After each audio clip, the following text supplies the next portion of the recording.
Aujourd'hui, cinquième dimanche de Pâques, c'est le chapitre 15 de l'évangile de Jean que nous avons entendu retentir dans nos églises, dans nos cœurs, au cœur de la parole de Dieu. Dimanche dernier, c'était l'évangile du bon berger. Je suis le bon berger, je donne ma vie pour mes brebis. Je suis la porte des brebis. La porte des brebis à Jérusalem, c'était une porte particulière qui portait son nom, celle par laquelle les brebis choisies, les agneaux choisis pour être offerts en holocauste, en immolation, en sacrifice au temple de Jérusalem, entraient dans la ville sainte pour être lavés à la piscine de Siloé et ensuite être offerts au Seigneur. Cette porte des brebis, eh bien, c'est justement cette image de Jésus qui transforme notre vie par sa passion et sa résurrection et qui nous associe à cette passion, à cette mort, mort au péché, libération du péché et vie nouvelle dans l'espérance, dans la joie, dans le bonheur d'être aimé, d'être pardonné et d'être vivifié par l'Esprit Saint. Et aujourd'hui, eh bien, nous sommes dans le chapitre 15 de l'évangile de Jean où Jésus proclame « Je suis la vigne véritable ». Qu'est-ce que cela signifie ? Je suis la vigne véritable. Alors nous sommes ici en Bourgogne, un pays de vignes, et c'est impressionnant de voir à quel point le cep d'une vigne est tellement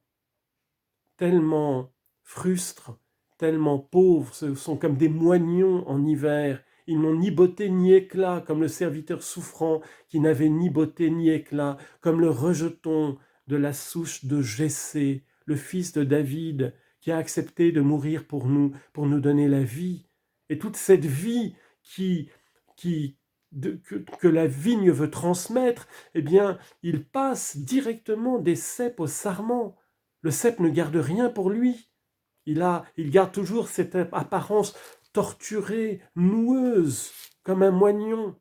Et puis, de cet abaissement, de cette humiliation, jaillit au printemps, et nous y sommes, ce miracle des bourgeons, de la fructification, des feuilles magnifiques, des sarments qui s'étendent, et de ces fleurs, bientôt les fruits. Et pour qu'une vigne porte des fruits, il faut qu'elle soit particulièrement taillée. Je rencontrais un vigneron cet après-midi en me promenant à travers la campagne et à travers les bois.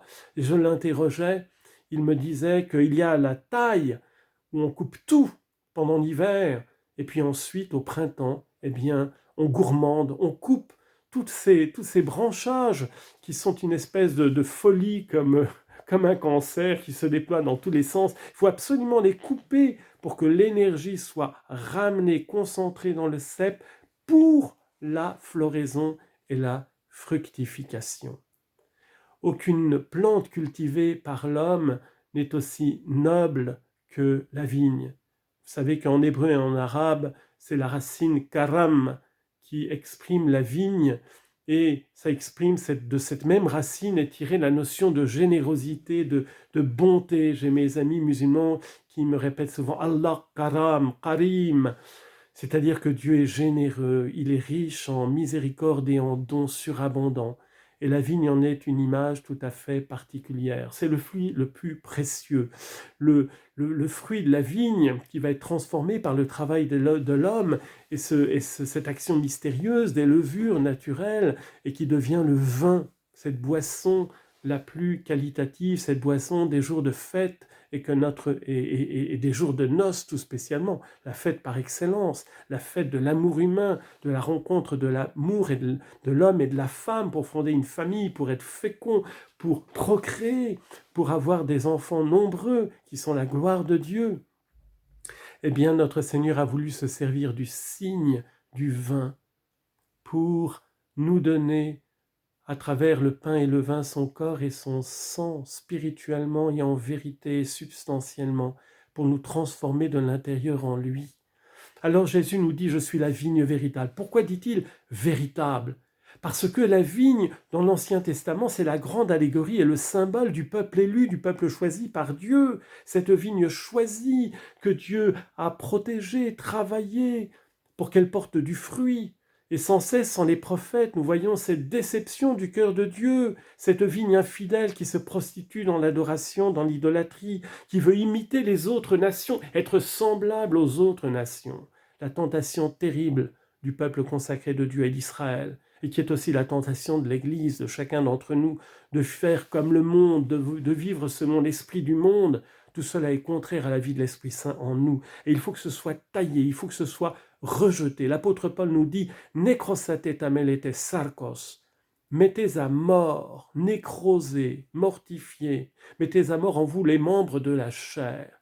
Qu'il n'y ait pas, nous dit Jésus, de compromission. Si ton pied est un obstacle pour toi, coupe-le, rejette-le hors de toi. Oh, mais c'est scandaleux d'entendre une parole pareille. Évidemment, elle n'est pas à comprendre et à mettre en pratique au sens littéral, parce que sinon, on serait tous estropiés et manchots, bien sûr. Non, mais ce que le Seigneur veut nous dire, c'est d'être radical avec les causes de péché, les causes de tentation. Si Internet est trop une tentation pour toi, eh bien, débarrasse-t'en-toi ou débrouille-toi avec ta famille, avec tes plus proches amis pour te protéger. Et il a toutes sortes de moyens de se protéger. Il y en a qui capitulent avant même de chercher à combattre et ils s'étonnent après d'être tristes, d'être enchaînés par le démon dans toutes ces mauvaises habitudes qui nous privent de la glorieuse liberté des enfants de Dieu, de la pureté de l'amour. Pour être chrétien, eh bien, il faut être censé, sans cesse, branché sur le cep, totalement relatif à lui, et tout recevoir de lui, toute notre vie, eh bien, nous la recevons de Jésus, et cette vie, elle s'appelle l'Esprit Saint. Alors, ce qui est très étonnant, c'est que ce chapitre 15 de l'évangile de Jean, il est enveloppé par l'annonce du Paraclet au chapitre 14, au chapitre 16, et aussi à la fin de ce chapitre 15, l'Esprit de vérité, le Consolateur. Parakletos, c'est un mot grec qui apparaît 5 fois. Saint Jean l'utilise aussi dans sa première épître. Si nous avons à pécher, si nous venons à pécher, nous avons auprès du Père un Paraclet, c'est-à-dire un défenseur, un avocat, un intercesseur et un consolateur. La miséricorde de Dieu pour nous à travers Jésus, qui continue à travers l'esprit de miséricorde que Jésus a soufflé sur ses apôtres le soir de Pâques en leur disant « Recevez l'Esprit Saint, ceux à qui vous pardonnerez leurs péchés, ils leur seront pardonnés. » Eh bien, Saint Jean, dans son évangile, nous y voyons Jésus annoncer l'annonce et l'envoi du Paraclet qui va se réaliser à la Pentecôte. La Pentecôte approche, le temps du Cénacle approche.